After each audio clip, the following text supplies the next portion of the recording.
Salam sama gars, ci loo leen ne c'est Nafi Daily. Donc aujourd'hui, je vais vous parler de mon parcours scolaire, comment je suis passée de la seconde L à des études de médecine. On va commencer. Donc voilà, j'ai repris ma seconde. Donc pourquoi j'ai repris ma seconde? C'est parce que je voulais faire une seconde S. J'ai d'abord fait une seconde L, puis j'ai fait une seconde S. Donc je me suis retrouvée en seconde L parce que j'avais des mauvaises notes en maths, ce qui fait qu'on m'a orientée en seconde L. Je suis allée supplier le directeur pour aller en S. Il a dit niet. Donc j'ai malgré moi fait une seconde L. Je suis passée en première L, mais je me sentais pas vraiment dans cette série en fait. Donc j'ai dit il faut vraiment que je fasse S parce que je veux faire coûte que coûte des études de médecine. Donc ce qui s'est passé en fait, c'est qu'à la fin de ma seconde L, j'ai changé d'école. Donc j'ai quitté Jeanne d'Arc et je suis allée dans une autre école, pas très connue on va dire à l'époque, Nelson Mandela. Et c'est là-bas que j'ai repris ma seconde S. Donc entre la seconde L et la seconde S, j'ai fait 3 mois de cours intensifs à domicile de maths pour pouvoir me rattraper et avoir de bonnes notes en seconde S. Donc, je suis arrivée en seconde S, j'étais un peu perdue, nouvelle école, nouveaux amis, nouvelle tête, je ne savais pas trop où me mettre. Mais je me suis concentrée en seconde sur les matières dominantes et je suis passée avec une moyenne de 14 là où j'avais une moyenne de 11 en seconde L. Donc là, je me suis retrouvée dans mon élément, quoi. Je me suis dit qu'en fait, man, élève au S là, donc élève au L. Donc voilà comment je me suis retrouvée en seconde S. Donc là, on poursuit avec le fait que je sois en seconde S et ça se passe très bien. Ma seconde, ma première, ma terminale. J'obtiens mon bac S2 avec une mention assez bien. Et là, je dois faire un choix entre rester ou partir. Donc mon père me dit, écoute, tu fais un choix. Soit tu restes à Dakar, tu t'inscris à la faculté de médecine, soit tu poursuis tes études à l'extérieur et tu fais médecine à l'extérieur. Et comme j'étais tellement attachée à mes parents, j'ai dit bon, je reste.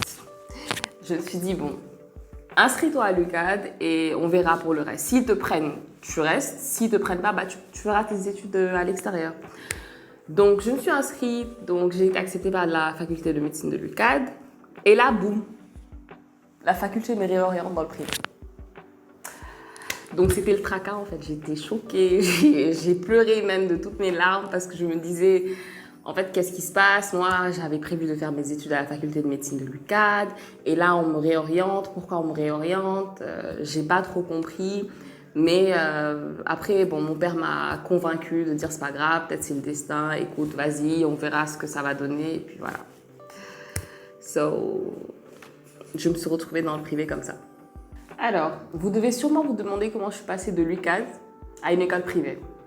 Donc, c'est tout simple en fait. En 2014, on a orienté à la faculté de médecine de l'UCAD plus d'élèves qu'ils ne pouvaient prendre.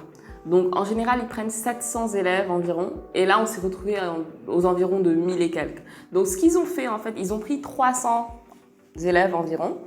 Ils les ont ramenés dans le privé. Ils les ont dispersés dans des écoles privées de médecine. Donc, ce qui fait que je me suis retrouvée dans une école privée de médecine comme ça. Voilà, c'est tout. Donc là, j'ai mon bac. Je me retrouve en première année de médecine. Et je pense qu'en fait, comme tout bon élève, on va penser que c'est le même système et tout ça. Donc j'arrive à l'amphithéâtre. Une classe où tu étais peut-être 40 à 50 élèves. Là, tu te retrouves avec 200 à 300 élèves dans une salle. C'est un choc. Les méthodes de travail sont différentes. Donc, si tu n'es pas discipliné et assidu, tu vas rater ton année, en fait, tout simplement. Donc, je me retrouve en rattrapage, je suis perdue, je me dis que je vais rater mon année. Et je passe, alhamdoulilah, je me retrouve en deuxième année. Mais globalement, ce qu'il faut savoir, c'est qu'en médecine, les années les plus difficiles, c'est les années impaires. La première année, la troisième année et la cinquième année. C'est les années où tu dois bosser bien dur pour pouvoir passer. Mais en gros, c'est ça. Et aujourd'hui, je suis en 8e année de médecine. Malgré tous les hauts et les bas que j'ai eus, I'm here, alhamdoulilah. Et si je peux le faire, c'est que vous pouvez le faire aussi. Alors, ce que j'ai appris de mes 8 ans de médecine, c'est que les études de médecine sont dures, mais elles sont réalisables. Je me rappelle que, je me rappelle plus si c'était en 3e année ou 4e année, il y avait un de mes aînés, il s'appelle Abdou Ndiaye. Et merci Abdou de m'avoir motivé à continuer. Il me disait qu'en fait, tu te dis que si tes aînés peuvent le faire, c'est que toi aussi tu peux le faire en fait. Parce que si tu rates une matière, deux matières, trois matières, tu te dis ça passe. Mais en 3e année, j'ai raté 12 matières. Donc je me suis retrouvée avec 12 matières à valider ou juste tout simplement redoubler parce que c'était une année de passage. C'est soit tu valides tout, soit tu redoubles. Donc j'avais, on va dire, 3 mois pour apprendre 12 matières consécutives. Je ne dormais pas. Je faisais qu'apprendre jour et nuit. Et tout simplement en me disant qu'en fait, je ne vais pas réussir à valider ces 12 matières. Non seulement ça, mais j'avais des problèmes à côté personnel. Et donc, je devais gérer tout ça. Mais à la fin, j'ai réussi et j'ai validé les 12 matières.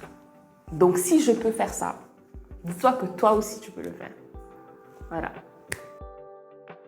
Donc voilà, c'était mon parcours scolaire.